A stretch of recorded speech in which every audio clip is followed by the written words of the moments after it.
آج دور حاضر کے اندر ہمارے معاشرے میں، ہمارے گھروں کے اندر چھوٹی چھوٹی بات پر لڑائی ہوتی ہوئی نظر آ رہی ہے۔ میاں اور بیوی کے بیچ چھوٹی چھوٹی بات پر لڑائی ہوتی ہے اور وہ بات پھر بہت بڑی بن جاتی ہے اور نوبت طلاق تک آ جاتی ہے۔ تو آئیے آج اس مختصر سے وقت کے اندر میں گھریلو میاں اور بیوی کو کیسے اپنی زندگی کو گزارنا چاہیے اور شریعت مصطفیٰ صلی اللہ تعالیٰ علیہ وسلم ہمیں کیا تاکید کرتی ہے، اس پر روشنی ڈالنے کی کوشش کروں۔ اللہ کی بارگاہ میں دعا ہے کہ رب کریم میری زبان پر کلمہ حق جاری فرمائے۔ آمین۔ اللہ ارشاد فرماتا ہے ہن لباس لکم وانتم لباس لہن، وہ تمہارا لباس ہے اور تم اس کا لباس ہو۔ برادران ملت اسلامیہ، آج ہر انسان، پہلے مرد سے شروع کرتے ہیں کہ ہر مرد کو غالباً یہ ایک ڈیمانڈ ہی ہو گئی ہے کہ جب وہ گھر سے پریشان، جب وہ مارکیٹ سے یا اپنے کام سے، آفس سے، دفتر سے پریشان ہو کر گھر جائے تو اس کی ڈیمانڈ ہے کہ اس کا ویلکم، اس کا استقبال اس کی بیوی بہت اچھی طریقے سے کرے، اور اس کی یہ خواہش ہوتی ہے کہ وہ مطلب اس کو پانی پیش کرے، چائے پیش کرے، اس کی خدمت کرے اور اچھے سے اس کی خدمت کرے، یہی اس کی ڈیمانڈ ہوتی ہے۔ لیکن کبھی کبھی کیا ہوتا ہے کہ اس کے برعکس ہو جاتا ہے، انسان جاتا ہے اس نیت کے تحت، لیکن کبھی عورت کیا ہے کسی کام میں مصروف ہونے کی وجہ سے یا ہاتھ صاف نہیں ہونے کی وجہ سے وہ پانی پیش نہیں کر سکتی، یا بچوں کو دودھ پلانے کی وجہ سے، ایسے بہت سارے مصروفیات ان کی زندگی میں بھی ہوتے ہیں، لیکن انسان یہ سمجھتا ہے کہ یہ میری کیئر، یہ میری قدر نہیں کرتی، تو وہ اس کو چڑچڑا پن شروع ہو جاتا ہے، پھر اسے دال میں نمک کم نظر آتا ہے، پھر چٹنی زیادہ نظر آتی ہے، اور یہ بس چھوٹی چھوٹی بات یہیں سے جھگڑے شروع ہوتے ہیں اور یہ ایک بہت بڑے پیمانے پر پہنچ جاتے ہیں اور نوبت طلاق تک آ جاتی ہے۔ بعض اوقات تو کبھی کبھی عورتوں کی زبان بہت تیز چلتی ہے، کچھ مردوں کی غلطی نہیں بلکہ عورتوں کی زبان ہی بہت تیز ہوتی ہے، تیزی سے بھی زیادہ تیز ان کی زبان چلتی ہے۔ تو اس وقت شریعت ہمیں یہ حکم دیتی ہے کہ آپ عقل مند ہیں، آپ خاموش رہیں۔ سرکار مصطفیٰ صلی اللہ علیہ وسلم کی حدیث ہے کہ یہ عورت کو ٹیڑھی پھسلی سے پیدا کیا گیا ہے، اگر تم اس کو بالکل سیدھا کرو گے تو یہ ٹوٹ جائے گی۔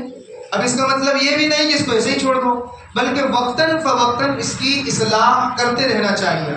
لیکن اصلاح ہمیں خود کو تو آنا چاہیے، ہمیں تو پتہ ہونا چاہیے، ہم خود بھی اگر ایسے ہی چلاتے رہیں گے تو معاملہ سدھرنے کے بجائے بگڑتا ہوا نظر آئے گا۔ ایک حکیم کے پاس ایک شخص حاضر ہوا کہ لگا بہت سارے بیانات ہیں، وعید ہے، سب ہے، لیکن پھر بھی ہمارا جھگڑا ختم نہیں ہوتا، کوئی آپ ایسا نسخہ بتا دیں، کوئی ایسی دوا دے دیں تاکہ ہمارا جھگڑا ختم ہو جائے۔ تو حکیم صاحب نے کہا کہ ٹھیک ہے، میں دوائی تو دے دوں گا لیکن اس کی قیمت زیادہ ہے۔ کہا کتنی ہے؟ کہ 10,000 قیمت ہے۔ کہ 10 کیا، میں 50,000 دینے کے لیے تیار ہوں، میری زندگی میں سکون ہی نہیں ہے جب میں آفس سے گھر جاتا ہوں، جب جھگڑا شروع ہو جاتا ہے۔ جس گھر کے اندر جو جنت بن کے رہنا چاہیے ہم نے اس کو جہنم بنا کر رکھا ہے۔ تو انہوں نے کہا ٹھیک ہے، ہو جائے گا، گارنٹی کے ساتھ ہو جائے گا، کل آنا، میں تمہارے لیے تھوڑی تیار کر دوں۔ دوسرے دن وہ شخص حکیم کے پاس حاضر ہوا اور حکیم نے ان کو جو دوا دی، دوا گولی دی، اور ساتھ ہی ساتھ میں یہ تاکید بھی کی ہے، اس کا جو پرہیز ہے وہ بتایا کہ یہ دوا جب تم آفس سے گھر کے اندر داخل ہو اس وقت یہ 2 گولی اپنے منہ میں رکھنا ہے۔ اس کا پرہیز یہ ہے کہ 40 منٹ تک تمہیں کچھ بھی نہیں بولنا ہے، کچھ بھی نہیں بولنا ہے، اور اگر کوئی تمہیں کچھ بولے تو تم اس کو اشارہ کرنا ہے کہ میرے منہ میں دوا ہے، بس اتنا سا کرنا ہے تم۔ اب اس نے کہا ٹھیک ہے، 10,000 روپے اس نے دے دیے، وہ گھر گیا اور دفتر سے گھر جانے کے وقت اس نے 2 گولی اپنے منہ میں رکھی، اور جیسے ہی گھر کے اندر داخل ہوا، اب اس کی جو بیوی تھی اس کی زبان بہت تیز تھی، داخل ہوتے سے ہی یہ تمہارا باپ، تمہاری ماں کا یہ حال ہے، تمہارے بچوں کو میں سنبھالوں، تمہارا کیا حال ہے، تمہارا پورا گھر کا حال میں نے سنبھال رکھا ہے اور تمہیں کچھ خبر ہی نہیں رکھتے ہو۔ بس اس نے چلا چوٹ ہر طریقے سے شروع کر دی۔ وہ آدمی تھا روز تو وہ بھی چلاتا تھا ساتھ میں جاتے سے، کہہ رہے میں آفس سے آیا ہوں، میرا دماغ خراب ہے، تم چپ ہو جائیے ہو، لیکن اب اس کے منہ میں گولی ہے۔ وہ خاموشی سے سنتا رہا اور وہ اشارہ کرتا رہا کہ میرے منہ میں دوا۔ اب وہ عورت کتنی دیر چلا سکتی؟ 10 منٹ، 15 منٹ، زیادہ سے زیادہ 20 منٹ۔ اس کو آدمی کو غصہ تو آیا تھا، لیکن جب میرا پرہیز ختم ہو جائے، گولی ختم ہو جائے، اس کے بعد بتاؤ۔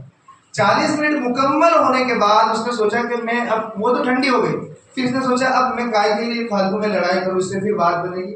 حکیم صاحب نے کہا تھا کہ جب گولی ختم ہو جائے کھانا کھا لینا اور نارمل زندگی گزارنا، پھر آرام سے سو جانا۔ ٹھیک ہے اس نے ایسا ہی کیا، ایک دن ہو گیا، دوسرے دن بھی اس کا وہی معمول، پھر وہ گھر گیا، عورت کا یہی حال، تیسرے دن بھی یہی حال، لیکن وہ آدمی ہے کہ وہ کچھ بولتا ہی نہیں ہے۔ تو تیسرے دن اس عورت کو شک ہوا، وہ کہنے لگی کہ آپ کو کسی نے کچھ کروا تو نہیں دیا؟ اس کا مزاج بالکل نرم ہو گیا، روز تو وہ چلا چوٹ کرتی تھی، یہ نیا ناٹک شروع کر دیا، منہ پر کچھ بولتے ہی نہیں، وہ تیسرے دن کہتی کہ کسی نے کچھ کرا تو نہیں دیا آپ کو، آپ کسی ڈاکٹر کے پاس چلیے، آپ کو کسی نے کچھ کروا دیا۔ تو وہ من ہی من میں کہنے لگا کہ میری گولی کا اثر شروع ہو چکا ہے، اور وہ پھر بھی خاموش رہا، اس نے کچھ نہیں کہا۔ چوتھا دن گزرا، پھر چلا گیا آفس۔ اب چوتھے دن پورا دن پریشان رہی، پورا دن۔ جب چوتھے دن شام کو جب گھر آیا وہ، تو وہ قدموں میں گر گئی اور کہنے لگی کہ آپ کو اب اچھے ڈاکٹر کو بتانا ہی ہوگا، میں آپ سے بہت محبت کرتی ہوں۔ دیکھیے عورت مرد سے محبت کرتی ہے، جو لڑائی ہوتی ہے نا صرف زبان کی ہوتی ہے، محبت ضرور کرتی ہے، کیونکہ نکاح یہ ایک ایسی چیز ہے کہ اللہ تبارک و تعالیٰ ایسی محبت پیدا فرما دیتا ہے۔ یہ تو انا کی لڑائی ہوتی ہے جو زبان کی ہوتی، تو بول رہا میں بھی بولوں گا، جیسے اس طریقے سے چلتا رہتا ہے وہ سلسلہ۔ تو وہ کہتی ہے میں تم سے بہت محبت کرتی ہوں، تمہیں کسی نے کچھ کرا دیا؟ اس نے کہا اچھا ٹھیک ہے، حکیم صاحب کے پاس چلتے ہیں، میں اپنا بھی دکھا لوں اور تمہیں بھی دکھا دوں۔ حکیم صاحب کے پاس گئے، سب سے پہلے عورت کہنے لگی میرے سرکار کو کسی نے کچھ کروا دیا ہے، آپ اس کا سب سے پہلے اس کا علاج کرو۔ تو اس حکیم نے کہا کہ میں نے 1 مہینے کی دوا دی تھی، 5 ہی دن میں تجھے اثر شروع ہو گیا، کیا کرنا ہے اب؟ آگے دوا لے گا اسکپ کر دے گا؟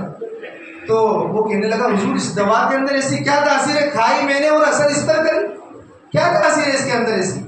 تو وہ حکیم نے کہا کہ یہ تو آٹا تھا اور وہ شکر تھی، میں نے ملا کے گھول کے تجھے دے دی، کوئی دوا نہیں تھی، اور یہ میں تمہیں یہ لطیفہ نہیں سنا رہا ہوں، یہ حقیقت ہے۔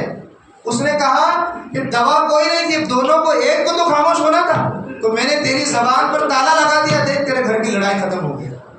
تو بتانے کا مقصد یہ ہے کہ اگر عورت زیادہ تیز ہے تو مرد کو چاہیے کہ وہ تو سمجھدار ہے، وہ خاموش اختیار کر لے۔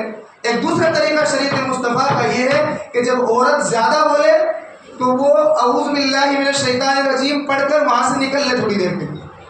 اعوذ باللہ کا مطلب کیا ہے؟ میں شیطان کی پناہ اللہ تبارک و تعالیٰ سے چاہتا ہوں۔ تو برادران ملت اسلامی جب نکل لے گا اور وہ اللہ کے حوالے کر دے گا تو پھر اللہ اس کے دل میں محبت پیدا فرما دے گا۔ لیکن بعض اوقات ہمارا حال یہ ہے کہ ہم جب آفس سے گھر جاتے ہیں، پریشان ہو کر جاتے ہیں، تو ہم اپنا جو چہرہ ہے اس کو بگاڑ کر گھر کے اندر داخل ہوتے ہیں۔ ایک ہمارے گھر کے اندر ایک بیوی ہے، اس کو بھی ہمارا بڑا انتظار ہوتا ہے، بچوں کو انتظار ہوتا ہے۔ اب ہمیں کسی نے کچھ ڈانٹا ہوتا ہے، کچھ چلایا ہوتا ہے، وہ غصہ ہم وہاں جا کر نکالتے ہیں، گھر کے اندر نکالتے ہیں۔ تو برادران ملت اسلامیہ یہ جو بات جو بنتی ہے اس کی وجہ یہ ہے کہ ہم علم دین سے دور ہیں۔ اگر ہم شریعت مصطفیٰ صلی اللہ علیہ وسلم کے پابند ہو جائیں اور اللہ کے رسول صلی اللہ علیہ وسلم کی زندگی پر غور کریں کہ نبی آخر الزمان صلی اللہ علیہ وسلم کی گھریلو زندگی کیسی تھی، آپ اپنی ازواج مطہرات کے سامنے کس طریقے سے پیش آیا کرتے تھے، یقیناً جب ہم یہ غور کریں گے اور اس کو فالو کرنے کی کوشش کریں گے تو ہماری زندگی اور آخرت کامیاب ہوتی ہوئی نظر آئے گی۔ برادران ملت اسلامیہ غور کریں۔ شادی شدہ لوگوں سے میں عرض کرنا چاہتا ہوں، اگر آپ کے گھروں کے اندر بھی یہ ایسا مسئلہ چلتا ہے تو آپ اس نسخے پر عمل کر لیں جو نبی کریم صلی اللہ علیہ وسلم کا ہے۔ اللہ کے رسول صلی اللہ علیہ وسلم جب بھی اپنے گھر میں تشریف لے جاتے تھے تو نبی آخر الزمان صلی اللہ علیہ وسلم کی پہلی عادت کریمہ یہ تھی کہ آپ مسکرا کر گھر کے اندر داخل ہوا کرتے تھے۔ آج ہم منہ چڑھا کر گھر کے اندر داخل ہوتے ہیں، اور اللہ کے رسول کی عادت تھی کہ مسکرا کر گھر کے اندر داخل ہوتے تھے۔ اب آپ کہیں گے ہمیں کتنی پریشانی، وہ اللہ کے نبی اور ہمیں اللہ کے رسول صلی اللہ علیہ وسلم کی پریشانی پر اگر آپ نے غور و فکر کر لیا تو آپ کی پریشانی ذرہ برابر بھی نہیں ان کے مقابلے۔ نبی آخر الزمان صلی اللہ علیہ وسلم جب دین کی تبلیغ کے لیے نکلتے تھے تو وہ بدبخت آپ پر پتھروں سے حملے کیا کرتے تھے۔ جب نبی اپنے قدم کو آگے بڑھاتے تھے تو وہ دوسرے پاؤں پر پتھروں سے حملہ کرتے تھے۔